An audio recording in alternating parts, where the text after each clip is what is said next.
Welcome back to Hot Water Wrestling, here with my 2009 Survivor Series pay-per-view review. There's a lot of views in that, huh? Anyways, I thought it was a really solid event all the way through. I hadn't ordered a WWE pay-per-view in quite some time, and I was really pleased with this one. The first match of the night was a traditional Survivor Series elimination match, which featured what we would consider a lot of the future stars of the WWE. A lot of future guys that we're going to see for a long time coming, I believe. And it was a really solid match. What a way to start off the night. A lot of good wrestling. The world got to see a lot of these new characters for the first time. I had a couple friends over who had not seen Sheamus before and whatnot. So it was a really good match. Then we had Batista versus Rey Mysterio. This was probably the weakest match of the evening, but it was not a bad match at all. It's just that a guy that big wrestling a guy so small as Rey Mysterio, there wasn't a whole lot they could do, but they did put on a pretty good match, but it was my least favorite match of the evening. But by no means a bad match. The next match was a traditional Survivor Series elimination match, which featured Kofi Kingston's team versus Randy Orton's team. I really liked this match. I thought this match had tons of really great spots. And the ending was actually really thrilling. You know, a lot of these Survivor Series events and a lot of these like big tag matches, the ending's usually kind of bad, you know, but they did a really exciting ending to the match tonight between Team Kingston and Team Orton, where Kingston was left alone to face Randy Orton and CM Punk. And just as you thought that they had Kingston on the ropes, he eliminated CM Punk. And then Orton, who was outside the ring, jumped in the ring and tried to attack Kofi, but Kofi hit him with a kick and pinned him.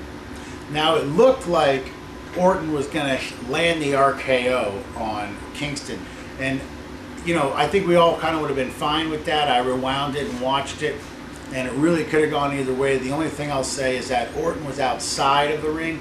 Had he been on the apron, he probably could have hit the RKO, but by the time Orton got in the ring and got on his feet and got in any type of position to land his RKO, he got a wallop upside the head, and Kingston pinned him.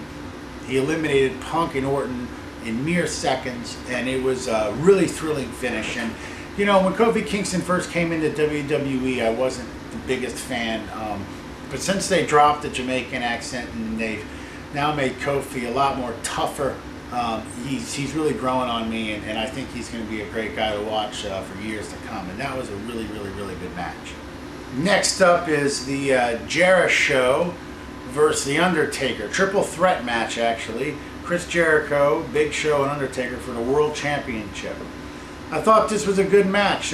They worked it pretty good. It was kind of a brawler's match, kind of a gritty match. I, expect an Undertaker to retain the title at this match, and he did. Being that Jericho and Big Show are already tag team champions. Though I didn't put it past him to put the belt on Big Show, and I say Big Show only because he's a little due. We all know that Chris Jericho last year held every title under the sun, and Taker's held the World Championship several times over the last few years. So I thought if someone was going to take the belt, it was going to be the Big Show. Then we might see a feud between Jericho and Big Show, but it didn't happen that way. The Undertaker retained his belt, but they put on a really good match, a lot of good spots, and it was kind of a brawler's match. Next up was the Divas match. Sorry to say I did not view this match. I started my pay-per-view at about 8:45, so I was able to actually fast forward the Divas match. I usually just don't watch them. They don't interest me. I watch the entrances because the girls are hot, and I appreciate their beauty 110%. I'm all over it. I just, to save time, I usually skip it because I just don't follow the Divas wrestling. And now on to the main event of the evening. We had John Cena versus DX in a triple threat match. Actually, DX versus each other, triple threat match. We had the Heartbreak Kid, Triple H, and John Cena for the WWE Heavyweight Championship, and this was a really, really good match. I really enjoyed it. Right from the opening, I knew it was going to be good. When the bell rung and Shawn Michaels turned around and gave Triple H sweet chin music, knocking him out of the ring. And we saw a great one-on-one contest between Cena and the HBK for a little while, until Triple H woke up and got involved in the match. And this match really went back and forth. It kept me on the edge of my seat. I had no idea who was going to win this. I really honestly didn't think that Cena was going to retain the title. I said maybe Shawn Michaels, for the same reason I said Big Show, is that Shawn Michaels is just due. You know, I mean, Triple H has held the belt recently, and Cena's held it a bunch of times recently, and I figured, you know, maybe they'll give the belt to Shawn Michaels. Maybe they'll get a feud going between Triple H and the HBK. But it looks like they'll probably just, you know, become friends again, and DX will continue on doing what they're doing, and Cena will continue on doing what he's doing and have another program with somebody else, I suppose. There's no telling what they're going to do for WrestleMania. There's been talks of The Rock coming on board. Who knows? So if, you know, something big's going to happen, I'm sure they're going to save the belt for that event and keep the title on John Cena. I guess we'll find out around Royal Rumble time. That's what's actually going on there. Excuse me. But I must say, before I go, that Survivor Series 2009 was a rock-solid event. It's a very good event. I highly recommend it. Seek it out.